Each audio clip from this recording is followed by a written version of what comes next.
Oi, meninos, então, hoje, aula 65, vamos finalmente terminar as questões sobre o Estatuto da Criança e do Adolescente, certo?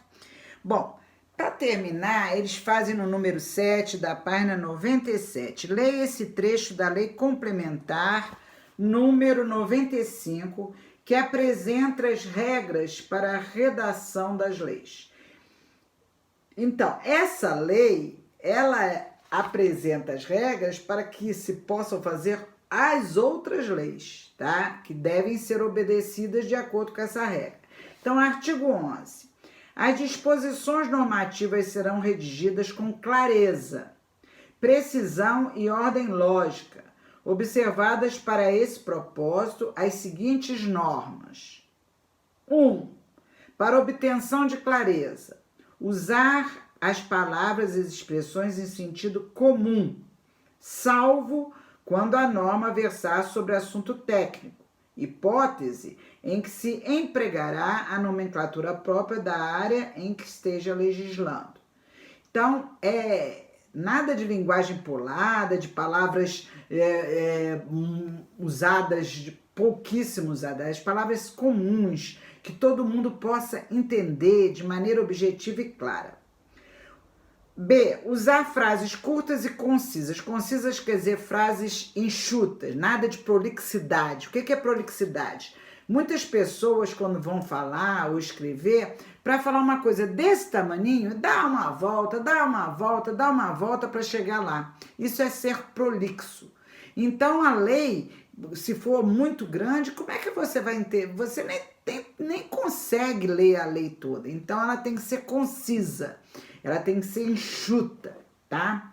C. Construir as orações na ordem direta. Sim, sujeito, verbo, complementos e adjuntos adverbiais. Isso é, nada de inversões estilísticas ou de preciosismo, que ele fala aqui, ó, evitando preciosismo. O que é preciosismo? São aquelas pessoas que usam palavras que ninguém nem sabe o que significa, pouquíssimas pessoas sabem, usadas em literatura, não se aplica em lei, tá? Neologismo, muito menos, que é criação de palavras novas, de jeito nenhum. Adjetivações também, se você quer uma coisa objetiva, o adjetivo está cortado, tá? Porque adjetivo é uma coisa pessoal. Eu digo, que casa bonita. Eu acho a casa bonita e o outro pode achar feia. Então, o adjetivo, ele dá uma subjetividade às questões. Então, nós não tem que tirar adjetivo fora. Buscar a uniformidade do tempo verbal em todo o texto das normas legais, dando preferência ao tempo presente ou ao que nós já vimos na outra aula, o futuro do presente, certo? Simples, sempre simples. E última, usar os recursos de pontuação de forma judiciosa, evitando abusos de caráter estilístico. Estilístico é sempre quando a gente quer fazer bonito, quer escrever diferente. Isso é muito bonito lá no poema, na literatura, mas não em lei. Lei tem que ser uma coisa fácil. Mesmo assim, poucas pessoas, só as pessoas letradas, as pessoas acostumadas a ler lei, entendem a lei. Porque o povão não entende, não. Bom, então vamos às perguntas. Primeiro, a redação do ECA, Instituto das Crianças e Adolescentes, respeita as orientações expressas na Lei Complementar 95? Apresente e comente um trecho que confirme a sua resposta. Eu escolhi um texto, gente. Eu escolhi esse aqui, ó. O acesso ao ensino obrigatório e gratuito é direito público subjetivo. Ora, por que eu escolhi isso? Porque, primeiro, ele está no tempo presente, tá? No presente do indicativo. As palavras são todas simples, não tem palavra nada complicada nem literária aqui, né? Então, eu digo que ele exemplifica bem o uso do presente das palavras de sentido comum. E tem mais, ó, quando ele diz assim, quer ver, ó, direito de ser respeitado por seus educadores, não é uma construção curta, não é uma construção simples, Então, eu escolhi esse, mas vocês podem escolher qualquer outro pedaço, outro trecho da ECA, tá? Bom, aí vem a letra B. A lei proíbe o uso de preciosismo, neologismo, adjetivações dispensáveis e pontuação estilística. Por que isso é necessário? Eu expliquei e vou explicar de novo.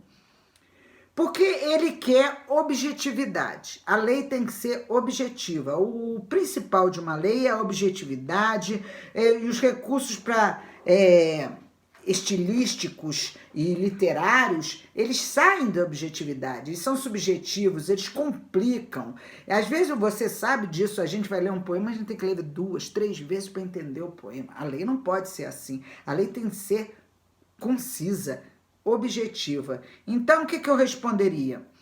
Que o gênero estatuto prevê o quê? Objetividade, né? E trazem marcas estilísticas pessoais e pode afetar a clareza, o preciosismo que eu estou falando, o neologismo, então as palavras complicadas, as inversões, tirando da ordem direta, ela traz uma marca pessoal do escritor. E isso não é o objetivo da lei. A lei quer ser clara e concisa, certo? E, em sua opinião, o texto ECA é acessível a todos os cidadãos? Aí, gente, a opinião é de vocês. Mas eu pergunto a vocês, antes da gente ler, esmiuçar, detalhar, e esse trabalho no Estatuto, a gente quando lê assim, a primeira vez é complicado, vocês não acham? Então, isso é uma opinião minha, como os brasileiros, o Brasil não é um país de pessoas cultas nem acostumadas a ler leis, tanto é que os brasileiros são muito manipulados por isso, porque eles não sabem as leis que o protegem, ele não lê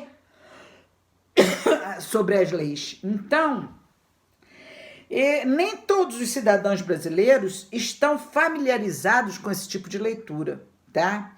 Então, é possível que muitos, quando vão ler uma lei, não entendam. Isso é a minha opinião, não sei a de vocês. Vamos à última. Você já leu algum outro texto cuja linguagem seja parecida com o do ECA? Aí, gente, existe, por exemplo, matrículas de cursos. Você quer fazer um curso de inglês, quer fazer um curso, uma universidade, quer fazer um concurso. Então, tem lá esse tipo de estatuto, de regulamento, né?